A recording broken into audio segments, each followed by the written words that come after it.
Yes, team. Hello. Welcome to my Sunday edition of just a little catch up and a gym wagon and chat, really. I've just been speaking to Ali over on Fantasy Football Scout, and I thought we've not got enough time to really answer your questions. So let's continue that and answer your questions right now. So looking forward to this one. How's your game week going, first and foremost? Fingers crossed many of you are on green arrows. I think I've seen, like, in general, mostly green arrows. I think that's fair to say. Hope so. So yeah, triple captain Haaland. Let's address that, shall we? Triple captain Haaland, for those that have gone there, like, the decision's absolutely fine. It actually doesn't matter too much if he blanks either, which sounds weird. Like, that's one of your valuable chips. You should be devastated if it doesn't go well. But actually, when his ownership is so high, and when the vast majority of engaged managers have also triple captain Haaland, you win together, which means the wins aren't as big, but you also lose together, which means the defeats aren't as big. So actually, it doesn't really matter if Haaland gets 10 or 30 points, that you're not going to see massive greens or massive reds off the back of it. So those that went there, we went there because we, one, thought he would get the most points, right? But two, it's a fairly defensive play, and we shouldn't be ashamed to necessarily admit that. I can't imagine watching Man City play and not having gone Haaland. Like, that would scare the life out of me. Sorry to see a few of you on red arrows. Another live, yeah. Danish is on a red. Kev's on a red. Okay, a few are on a red. I guess it's... Thing is, right? Good to see Neil's in the chat. Morning all from Kev. I could see for those on reds, right? By default of having 5, 6, 7 double game weekers, which many of you, I know you have, you're going to have probably greens just from appearance points. Remember, the less engaged managers you're up against that have 3 double game week players, they're going to naturally default back towards red arrows. So look, should we do a poll and see how many individual performances we've got left yet? So you can count today's fixtures. How many players do you have left to play? And remember, if you've got a triple captain, you count that player as 3, right? So we're going to do mine. And how many appearances, not even players, do you have? And before I put the poll out, let's total up mine, shall we? And if we total up mine, I can then think about the options. So I've got Estupinan to play, Doherty to play, KDB, Foden. I'm not going to do Jota. Let's assume he's out. I'm going to do Darwin. So that's 5. And then I'm going to do 3 for Haaland. So I've got 8 appearances. Oh, sorry, Doty's got a double. So I've got 9 appearances left. So let's take 9 as like a fairly good. So how many appearances do you have left? Let's do 7, 8, 9, 10 plus. Remember, you count Haaland as 3. Let's see where you guys are at. You can get voting in the poll. If you fancy hitting buttons whilst you're voting, also do hit that subscribe button if you're new around here. Subscribe to the channel. And of course, hit the like button en route. Yeah, another live, yeah. 7 plus Jota. Yeah, okay. Maybe I've gone a bit too heavy with my estimations. I think a lot are going to have 7 or plus. Remember, Haaland is 3. Tinker's got 9. 6 left for Koja. Good morning, Alan. Hope you're well. What do we think of wildcard? Guys, I'm going to show you my bus team, by the way.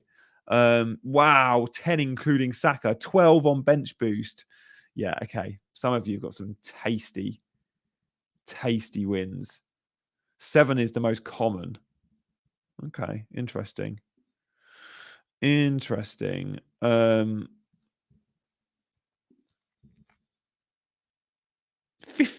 Rob. That is insane. All right, so look, I want to talk through in today's show some of the things I've noticed from the game week just gone.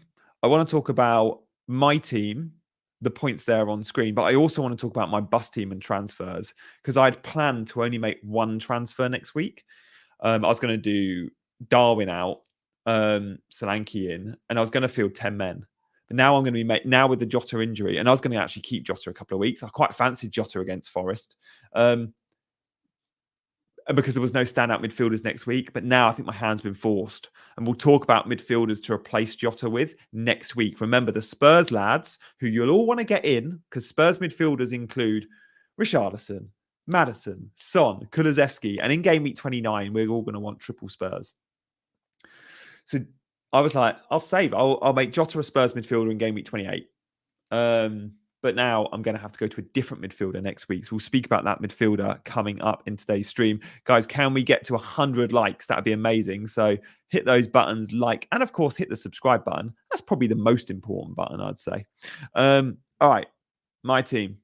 Good. 40% of you have got 7 appearances left. That's what I'm saying when we talk about reds and greens. It doesn't actually matter too much this week. Let's not worry about a red and green just yet. But look, so far, how has the game week gone? What are our predictions for the game later? I've got a Stupinan to play and I've got Doherty to play. Do we think Sheffield United Brighton has goals? If we do, I think a Stupinan could get an attacking return. And I think he'll start at left back. Brighton should line up with a back 4, and that means a Stupinan left back, Matoma left wing, which is better for a Stupinan. Give us some score predictions, guys. Sheffield United versus Brighton. I'm going to go. I think Brighton probably concede, but I think it's going to be a 1-3. Let us know what your score prediction is. We'll do the same for Luton Man United, and then we'll look back at some of the highlights from yesterday's games. Yeah.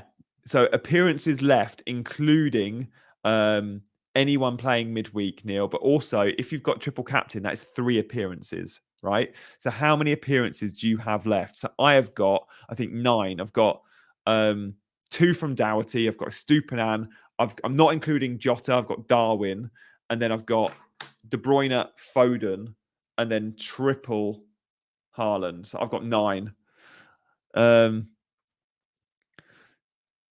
few have got 10 plus. That's mega. Wow, Zobiak thinks Sheffield United are going to win. A few are going for draws. I'm quite confident on Brighton. She busted me home, says, Brighton haven't beat Sheffield United in the last 5 games.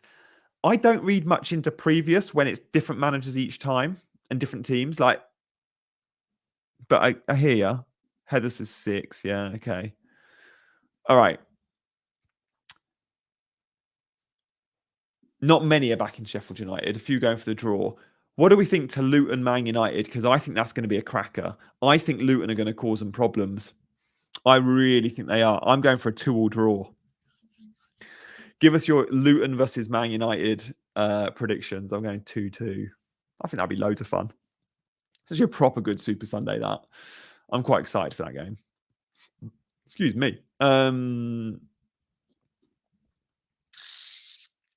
Oh, a few are going for Luton wins, you know. Nice. All right. Highlights from yesterday. Grace is the key for Brighton. Highlights from yesterday, then. Where are we at?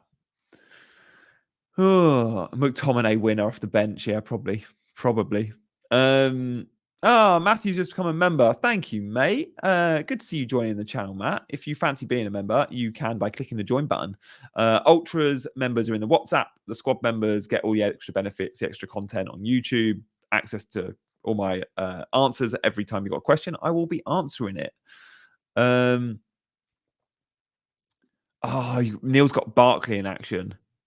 Yeah. Do you know what? Barkley is playing like Andrea Pirlo at the moment. Like Barkley is moved back. Like Chelsea fans know Barkley. You have Aston Villa, Everton fans as sort of like a number 10 in terms of ideal position, fairly high up the pitch. He's clearly always been a good playmaker.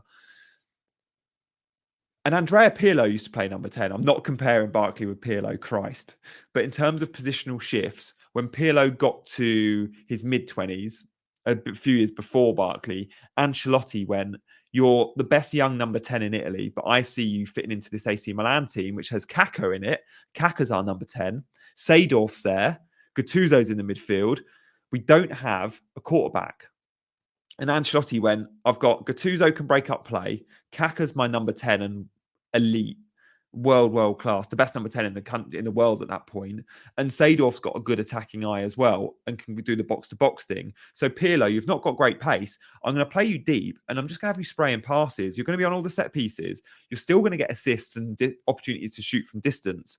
And I know Luton haven't done exactly the same with Barkley, but Rob Edwards has seen something in Barkley to go, you're actually better deeper. I want you facing the play all the time. I want you to have a little bit more options in terms of runners in front of you. And if you look at Barkley's passes, he's got two strikers to hit in Morris and Adebayo. He's got your left wing back Doherty to always hit. He's got the right wing back Ogbene to hit. So he's always got at least four options. That's without his other midfield partners in terms of long creative passes. And Barkley, I think, has been a really good FPL pickup. So let's see. Barkley versus Man United. Let's have a look. Let's have a look. I'm not. I said at the start, I'm not comparing him like for like by any stretch to Andrea Pirlo. I'm just saying a story about Andrea moving from a 10 to a deep lying playmaker. Very few move from 10 to deep lying playmaker. Barkley is another example of that. Good to see Matthew, new channel member, is dead ending into game week 29. He's not using his free hit in 29. Same as me, mate. The only problem we've got is if Luton and Forest do not drop into 29, I'm going to have like very few players. So I might be forced. But at the moment, the plan is to do what you're doing. One free transfer and to roll in 27 and get Son and only put out 10 in 26. Yeah, that was my plan too, Matthew. The thing is now is I look at Jota and go, is there a midfielder that plays in 26 with a good fixture? And actually also plays in 29. And I look at Aston Villa and I watched Leon Bailey last night, the match of the day, and thought, maybe I go Jota to Leon Bailey and actually then go my Man City mids to Spurs mids a week or two later. And I think that's what I'll probably end up doing. I'll show you my bus team later. Supplies more didn't go with Adebayo, yeah, and Morris and Barkley and Doherty and Kaminsky. Luton have got genuine, like, loads of FPL interest.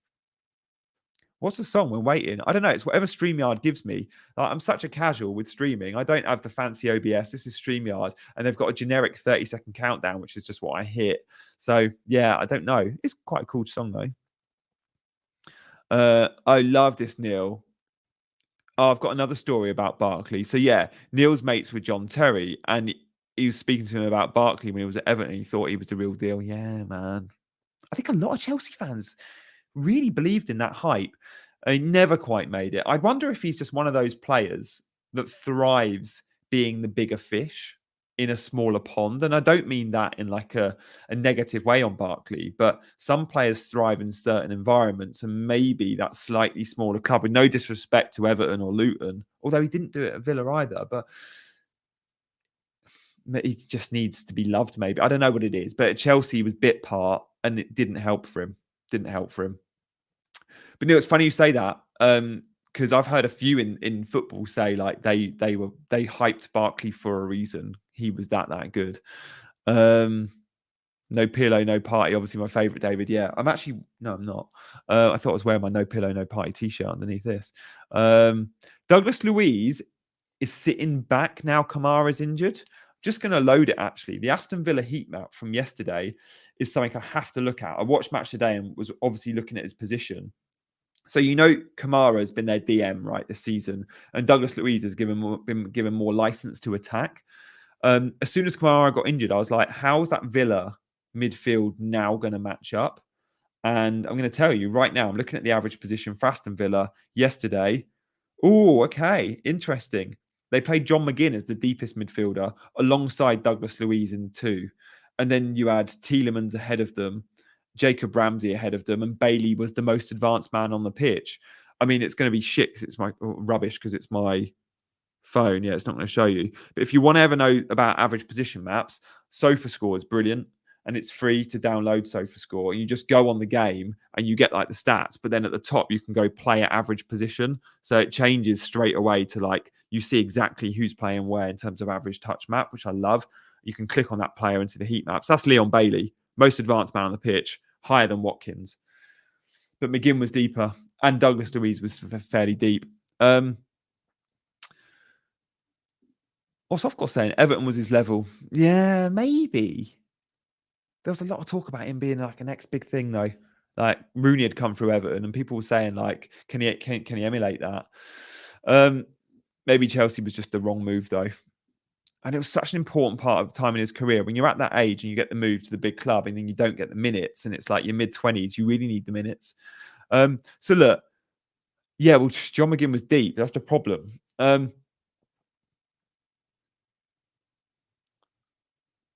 SofaScore got to pair you up with Modric for their ads. I mean, if SofaScore want to like sponsor the stream, they're very, very welcome. At the moment, I've just a fantasy football scout who sponsored the stream. So shout out Scout. Highlights from yesterday. I mean, I've spoken about it already this morning, but I thought Chelsea Man City was a awesome spectacle. And Chelsea have shown twice this season now how to cause Man City problems.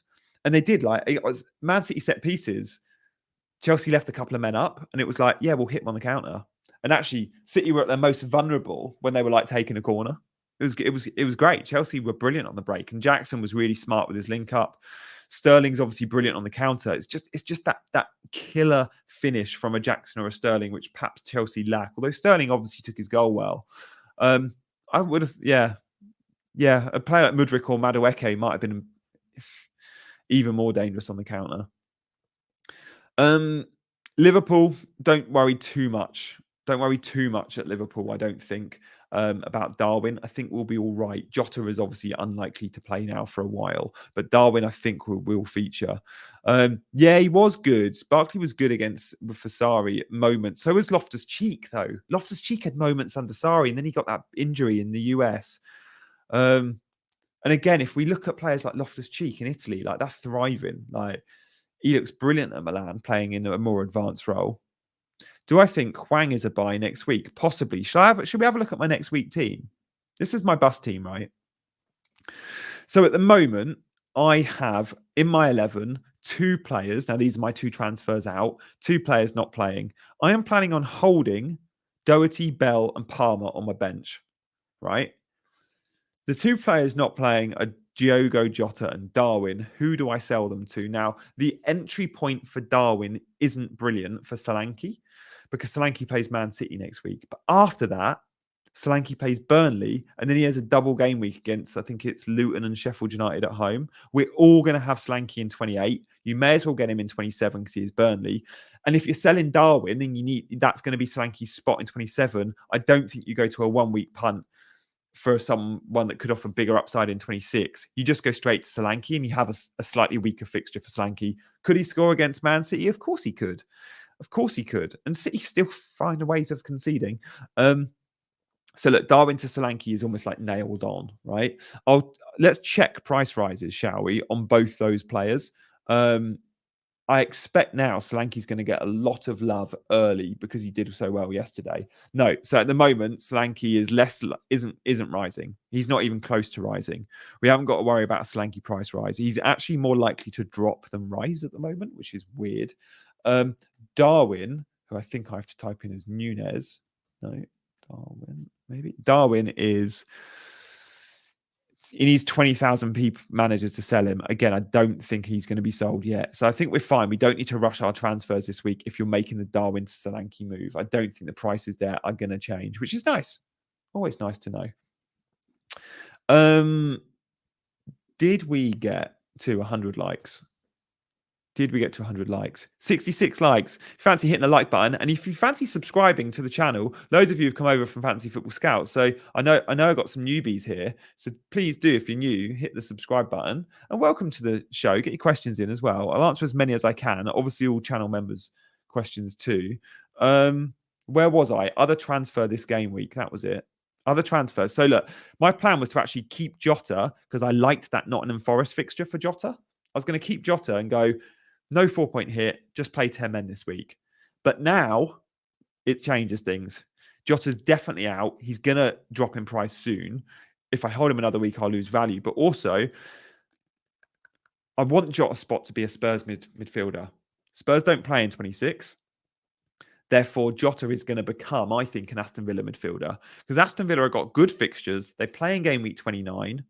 I've already got Watkins. I was interested in Ramsey. I was interested in McGinn. I was interested in Louise. Having seen the average position map of Aston Villa, I really want Leon Bailey. Leon Bailey is vulnerable in the team because if he has a bad game, Diaby comes in. Diaby, remember, they've spent big money on, right? The hope for Emery is Diaby's going to be a regular starter. But the way Bailey's playing of late, Diaby can't get in the 11. And when they play them both, there's a real imbalance there. So Leon Bailey often starts games but doesn't finish them. And if we look at the last few minutes, Bailey has played 80, 72, 59. and 28 and 63. So he starts most games, always features, versus Diaby, who's played 9, 25, 30, 62. Like, clearly it's one or the other, because when they both played, it was like the two right wingers. No team needs two right wingers. Bailey's cheap, 5.6 with Forest at home next week. That's a lovely entry point. Midlands derby, Luton away, Spurs at home, West Ham away in that blank in 29. And look, even if you're not wildcarding in 30, you get Bailey for Wolves at home and then you wildcard in 31, or you wildcard in 30 anyway. But I do like Bailey as a Jota replacement, and he would, I think, be my number one pick. If we're looking at other midfielders that play next week that perhaps also play in game week 29, and this is always a concern, then it's slim pickings. You could go to West Ham. You could punt on a Bowen or a Kudus. The way West Ham are playing, no thanks. Or you forget about game week 29 and go, Arsenal are scoring goals for fun. Could I go Jota to Odegaard? Could I go Jota to Havertz? Could I go Jota to Martinelli? Well, maybe you can. And maybe that's something worth considering if you've got a spare Arsenal slot. Like I do. I only have one Arsenal defender. So Arsenal play Newcastle. They could score 4. They play Sheffield United after that. They could score 4. They play Brentford after that. They could score 4. I'm going to consider Arsenal. It will be Arsenal or Bailey for me, I think. I think that's where I'm at. What about you guys? Let me know in the chat, like, who's your number one Jota replacement? Hit me with some names. Oh, shout out to my son, Chris, for the tip-top Villa info. Love that. Thank you, Chris. Love to see season ticket holders amongst us as well. Diaby will not supersede Bailey. Bailey is nailed. Bailey's nailed. What if he has 2 or 3 bad games? Neil says, are you worried about the cup final next week when Poch was so negative with subs? Yeah, a little bit. The only thing helping Chelsea fans, Neil, is the fact that Jota injured, Darwin could be injured. I still worry Salah's now going to get too many minutes. And we saw Trent have a recurrence of his knee injury. Salah's hamstring. When Salah was sprinting yesterday, genuinely, I picked up on it straight away. I was like, he's not going at 100%. And with hamstrings, you have to be so careful. If Poch doesn't have a good cup final and we get battered, and Chelsea have a lackluster finish to the season, then clearly he'll be gone in the summer. But if Chelsea win a trophy and have a good end to the season, then it's like foundations there for Poch to have a good run in, or certainly a good a good chance next season, and we get back him in the transfer market. Gakpo, I know you did Maliki. I think I told you to, but look, they both got points. Michael says, just joined. Sorry if I dealt with this, but do you agree we need to decide whether playing free at 20? Yeah, we pretty much do. Although in game week 27, we'll know more, Michael. So if you can go one more week, open it. I'd still leave it open. I wouldn't be buying rubbish game week 29 players now, but players from Aston Villa aren't rubbish. So you could go with the Villa moves, which is probably my plan. Hwang is great. Hwang will be on pens, I think. Hwang on pens. Sarabia's set pieces yesterday were really good. And actually, Kuna out the team doesn't matter too much because Sarabia, Neto, and Hwang is also a very dangerous front three. Sure, you'd prefer Cunha, and Sarabia drops out, but look, still good going. Drop a like. There you go, of course. Thank you. And support Gianni, his advice. Thank you, mate. I appreciate that. Do you know what? Best way to support me is just hit the notification bell and subscribe if you want to. Oh my God, FPL fella, no worries, mate. Thank you for ringing me yesterday. I was in bed. I wasn't asleep. I sleep with my phone off. I go to bed early and just watch TV in bed. I was watching the football highlights, I'd have thought. When you've got young kids, you just get up so early that you end up going to bed early. Yeah, I noticed that straight away, Neil. He was just a bit more reserved in his running. He'd only been on the pitch 5 minutes, and there was one attack, and I was like, he ain't sprinting. Hamstrings, man. Got to be so careful with hammies. What's your plan for game week 28? So in game week 28, that's part of the reason why I bought Doherty. So we can see Doherty's in my team. I will have Bell and I'll have Solanke. Captain Solanke. Will I go for another Bournemouth player? Possibly. I'm not sure though. If I do, it will be Tavernier. I can never say his name. I avoided speaking about him yesterday on Sky because I was like, Tavernier. It's none of them. I can't say it. How do you say? I mean, honestly, it's not even a complicated name, but I think I add an extra syllable. Tavernier. It's not. It's Tavernier. Tavernier. It's Tavernier, isn't it? I think it's Tavernier. Anyway, Tavernier is like when you look at the attacking spots behind Solanke and you want a nailed asset, there's a bit of rotation there at Bournemouth. Like some weeks it's Clivert, some weeks it's Sinistera, some weeks we see Semenyo playing, some weeks we don't. And often it's two of the three of them or three of the four of them. Tavernier, I can't say it. Anyway, he starts every game. 90, 68, 45, 90, 90, 90, 87, 90, 87 are his last minutes. 0.4% owned, 5.4 set piece threat. He's standout Brighton attacker outside of Solanke because the likes of Clivert and Sinistera, you just worry in a double game week that they play one, not both. Senesi will get a bit of love too. Probably not for me though. Tavernier. Luke says Tavernier. Tavernier. It's Tavernier, isn't it? Tavernier, bad man, thanks. Tavernier. Yeah, I know his brother's at Rangers. I'm not a fan of his brother at all. Fullback, scores loads of goals. Also breeds dogs for fighting. Google it. Not a fan. I'm a dog lover. So actually, I don't like his brother either through default, but I still might buy him in FPL. I got a bit of stick last year. As an animal lover, I got stick for buying Kurt Zuma last year. I was like, it's FPL, it's very different, but maybe it was a bad move. My wife wasn't happy. She was like, what are you doing buying Zuma? I was like, it's quite a good FPL pick at the moment. West Ham had like good fixtures and he did score a goal within a couple of weeks of me buying him. But yeah, maybe I shouldn't have done it. His brother's name's easy to pronounce. I was just going to say a swear word. What is it? Is it something head? Marcus or James or whatever they're called. But the surname's the same. Yeah. Google it. I think he got done for it because he was breeding illegal breeds and fighting. Anyway, thanks, Tony. We'll move on.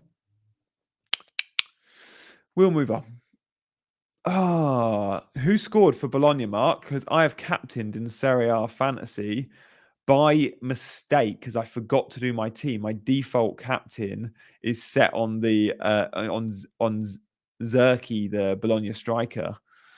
So if they've scored, that's a good thing potentially for me.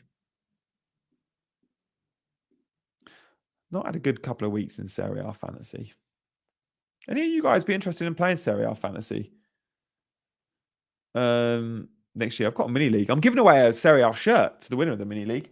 By the way, if you want to join my FPL mini league, there is a code at the bottom of the screen coming up. Richard Head. Yeah, thanks, off call. There you go. Join my mini league. The code is on the bottom of the screen. Oh, damn. Wasn't my boy. So that's my bus team. Struggling out bus team.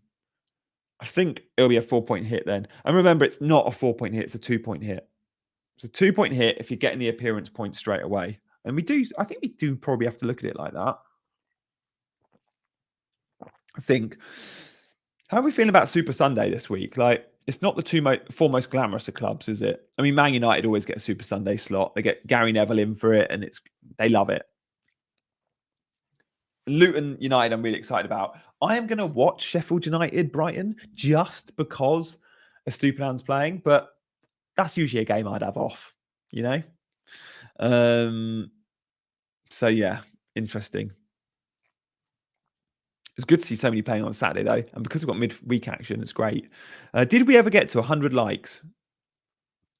Did we get to 100 likes? Did we? I'm having to load it. 103 likes. Thank you guys for hitting the like button, and thank you for subscribing. Loads of newbies over today. So if you're new to the Gianni Mattici show, I don't quite know how to summarize what you'll see on this channel, but you'll see a few lives, probably poorly planned, just whenever I feel like it, not always around the deadline, but you will see routine with my videos, 15-minute videos probably times 3, maybe 2, including a team selection video out on Thursdays, Fridays, a game week preview. Yeah, the videos are awesome and they're well edited, like way better than these. So the lives are more just me being me, and the short form videos are catchy, succinct, and full of good information. I spend a ton of time planning them. No, I'm not, Maliki, because look what company did in the championship, and I think they've accepted the fact they're probably down, and they've gone, we want to bounce back, and company will bounce back, and maybe they'll do things differently if they get to the Premier League next year, or the year after. They'll go, we've got to back you in a different way. Of course. Thank you so much for the super chat. I do have podcasts. I never say about it, and I never even put it in my bio. I've got to sort that out. Thanks, of course. Every show on YouTube is also on pod platforms. So iTunes, Spotify, it's all there. Is Pirlo your favorite Italian player? Mine's Marco Tardelli. I've got a picture of Tardelli on the wall. In fact, can you see that one? Right. That is Tardelli. That picture. That is him celebrating doing that. The one in the brown frame, top corner, Rich. And Paolo Rossi. Yeah, you're showing your age there, Rich. Mine's Del Piero, Maldini, Pirlo, that era. Cannavaro was amazing. Nesta. I can't even name you a favourite. Probably Pirlo. No, mate. Del Piero from Baggio. Oh, God. Too many. Guys, who's your favourite Italian player? Hit me with some names. Oh, thank you so much, Offcore. Yeah, you are showing your age. Balkan says, hi, Jane. Do you think Leeds can make an upset in the FA Cup? Yeah, I mean, look. Leeds, Chelsea. Is no foregone conclusion that Chelsea win that. Absolutely not. Tough game. Leeds are scoring goals for fun. In fact, another Italian, Nonto, is scoring goals for fun. Ravanelli was great. Chiellini. Got a picture of Chiellini on the wall as well. Should we have a look at the Chiellini picture? Hang on. Chiellini is... Yeah, Chiellini's next to... You see where it says Ciao Bello, next to Tardelli. There. That's Chiellini pulling back Saka, an animation of it. Gabbiadini, Southampton legend. Zola. Oh, Recoba was so good. He was the highest paid player in Serie A at the time, Mark. Do you remember when he went on loan to Perugia and scored free kicks every week? Or was it Venezia? I think it was Perugia. Gabbiadini, Ravanelli. Pippo Inzaghi was born offside. He was my dad's favourite player at one point. Balotelli, Boo Leeds. I'm a Hull fan. Gattuso's worth mention. Yeah, we've got some great names coming in. Maldini was my dad's all-time favourite. Maldini and Inzaghi were his two. He's a Milan fan. Buffon. Can't forget Gigi. Loved Cannavaro too. Loved it when he went to Real Madrid as well and got the Ballon d'Or. I think he was the last defender to win the Ballon d'Or, Cannavaro. Ancelotti, great manager too. Batigol. Love Batistuta. Paolo Di Canio for the antics. Yeah. Marquisio, Vieri and Baggio, Totti the GOAT. I've got a Totti shirt in there, which is match worn. And I'm surprised, like it's really small for me. Like he's quite, yeah. Doesn't smell of his BO. I think it's been washed, unfortunately. Neil's favourite Italian player was Christian Vieri. Yeah, of course. Christian Vieri is, it was him and his brother, right? Did Vieri ever go back to Australia and play? I think Del Piero went to Australia at the end of his career to play. But Vieri and Del Piero, two of that era of Italian players that obviously speak brilliant English because of their time in Australia. Yeah, I think he was born there, you know. I think he's got a bit of an accent, right? When he speaks English, he sounds Australian. What a beast Vieri was. I think he broke the transfer record at one point. He went for, I think, 32 million from Lazio to Inter. God, I can't tell you what I had for lunch yesterday, but I remember that. Materazzi pretty much won Italy the World Cup. In the World Cup final of 2006, by the way, Materazzi was only in the team because Nesta was injured in game 2. Materazzi in the final conceded the penalty that Zidane scored. It's a 1-1 draw. Scored the equaliser from a header, right? The 2 goal involvements from Materazzi. Got Zidane sent off in extra time and then scored a penalty in the shootout. Materazzi couldn't have been like, he literally won Italy with the World Cup. Lombardi, Totti, Maldini, and Baggio. What's going on? Yeah, sorry, we're chatting Italian football. If you like the Italian football chat, hit the like and subscribe button. If you don't, leave the stream maybe, because I can see so many have. I think we've gone from 330 to 280, but I got to indulge in this. I love the Italian football chat. So does Offcore. Channel 4, I mean, James Richardson's a hero of mine for presenting that. Casaraghi for Chelsea. He was great at Chelsea. I remember him colliding with the post. Or was it Phil Babb that collided with the post next to him? Baggio's getting a lot of love and right. So if you've not seen the Divine Ponytail on Netflix, the Baggio film is brilliant. Didn't Vieri have a spell at Borough? No, that was Ravanelli and Boxic, yeah. Zanetti was great. Vieri changed clubs yeah, he did. I mean, thankfully, someone's mentioned Ronaldo. I did ask for the favourite Italian players, but by default, people have gone, let's do Serie A players from the 90s. So Zanetti, Battistuta, Ronaldo, all have got a feature. The original Ronaldo. Yeah. The Argentinian Zanetti is the now running Inter Milan. Giorgio Armani. Boban was one of my favourite players when I first started watching football in like the mid-90s. He wore the number 10, I think, for AC Milan. Is he from Croatia? Back to FPL. Do I think Porro will be fit by game week 29? Yes, I do. He was given a couple of weeks. A couple of weeks should be fine. Like, a couple of weeks means he could be back for 27, Matt. Savicevic, yeah. CR7 had a statue in Turin. Gattuso was great. Back with FPL chat, though. Come on. Seeing as I've lost all my viewers. I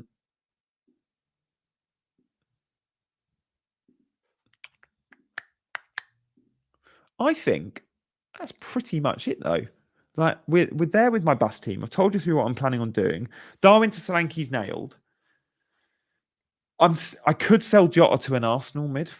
I could just go, look, I'm going to get Odegaard points the next 2 weeks and then move to a Spurs player. I'll think about that. If not, it'd be Leon Bailey. Leon Bailey or an Arsenal mid for Jota. I'm in a fortunate position that I have a spare Arsenal slot. A lot have Gabriel and Saliba. And by the way, guys, if you did go double Arsenal defence a few weeks ago, they're the only team that look like they're going to just nailed for clean sheets. I wanted to sell Porro to Saliba this week. I was 0.1 short. So I went for Doherty. But clearly, Saliba would have been a great shout.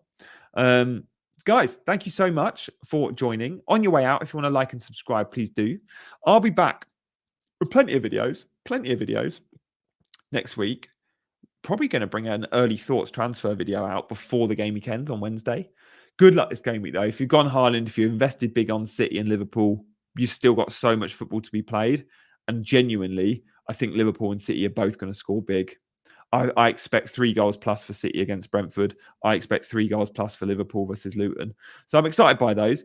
And I'll see you very soon. Thank you for watching. Thank you for liking. Thank you for subscribing. And as always, may your arrows be green. Take care, guys.